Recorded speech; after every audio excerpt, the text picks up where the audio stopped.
Hello everyone, and welcome to the final episode of the Speed Sew of the Slowpoke trio.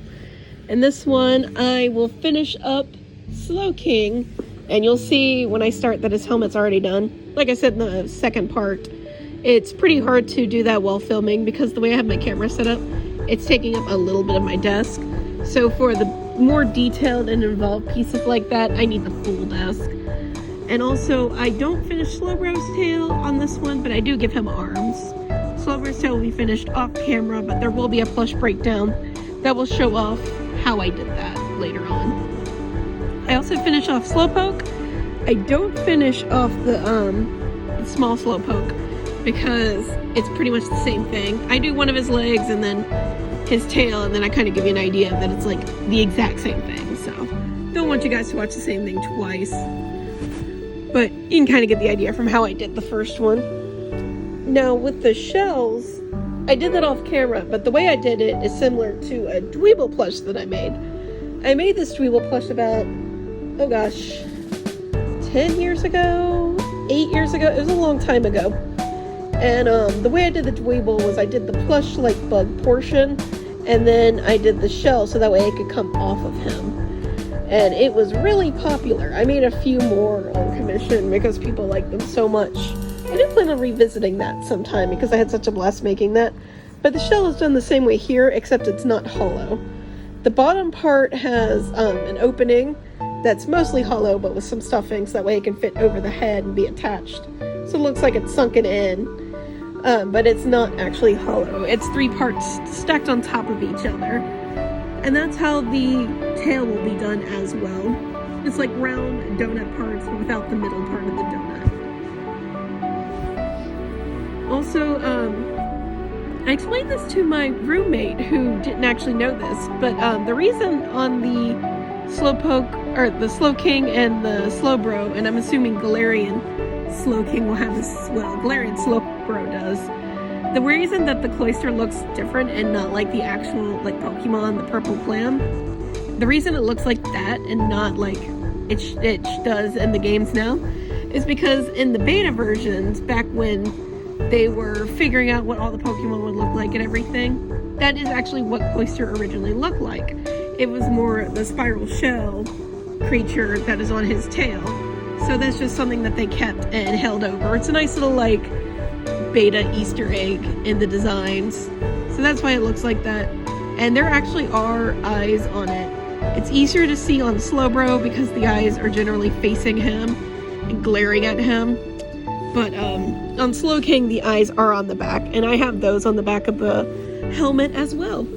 I also didn't do the embroidery on camera just because that's pretty involved and mostly not very fun to watch. It's just me like drawing on a computer for a while and then transferring it over. But I used the base that I made for the Charizard eyes that I did on the Charizard plush I made, and I worked off of that to make the angry cloister eyes.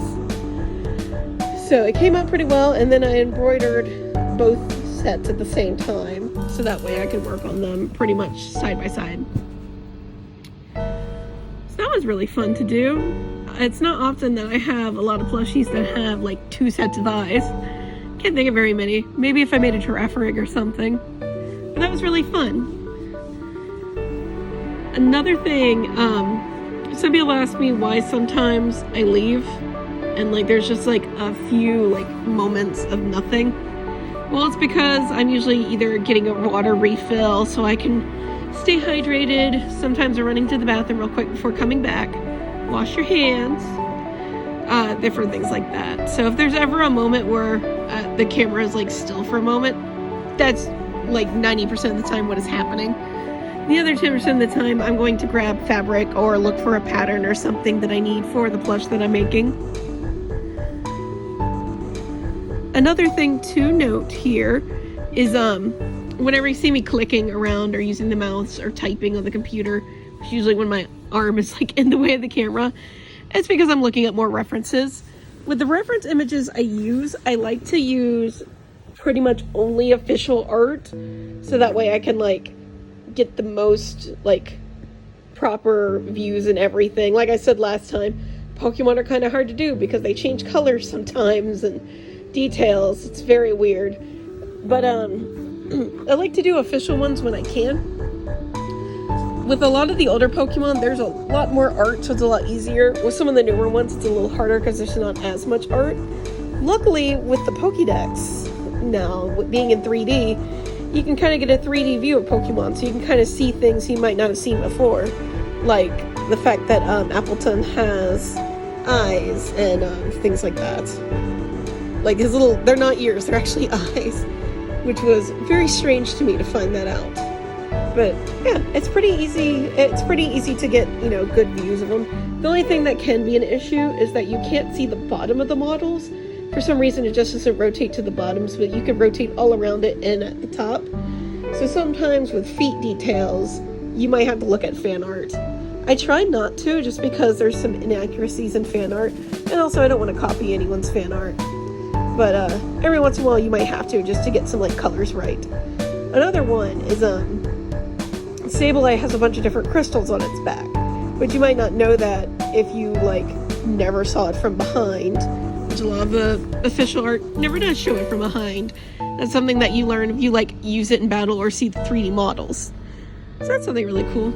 Another fun thing is that with the games being in 3D now, one thing I love about Sword and Shield is that you can kind of see how these Pokemon would act in like quote-unquote real life. So like Shelder and Cloyster, the Pokédex has always said that they swim backwards, but seeing them actually swim backwards like a real clam was really cool.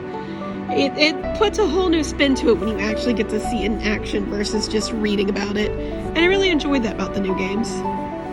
That's about all I have to say right now.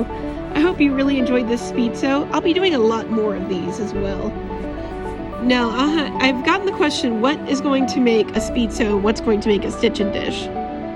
Stitch and Dish videos tend to be more like me working on littler things, so like small projects that I do for like orders, or like showing me work on the embroidery. I know a lot of people like that for the pony, and then different little things like that.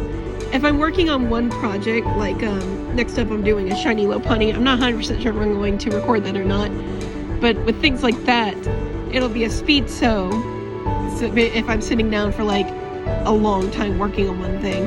But if it's like a quicker project that I can pretty much talk over the whole thing, it'll be a Stitch and Dish. Plus, I want to make sure that when I do Stitch and Dish episodes, I have a lot to say. So I worked on a script for hotels and like information about hotels and everything, but I didn't like how the video came out, so I'm still working on that. So pretty much Stitch and Dishes will come out as I have things to talk about, and as I have projects that better fit the Stitch and Dish format. So I'm going to now leave you here to enjoy the music and enjoy the sewing. As always, leave comments down below, like the video, subscribe. Let me know if you like what I'm doing, suggest topics that I can talk about on Stitch and Dish, and hey, if there's a certain plush subject that you'd like to see me work on, let me know. I might be able to do that. Take care, guys.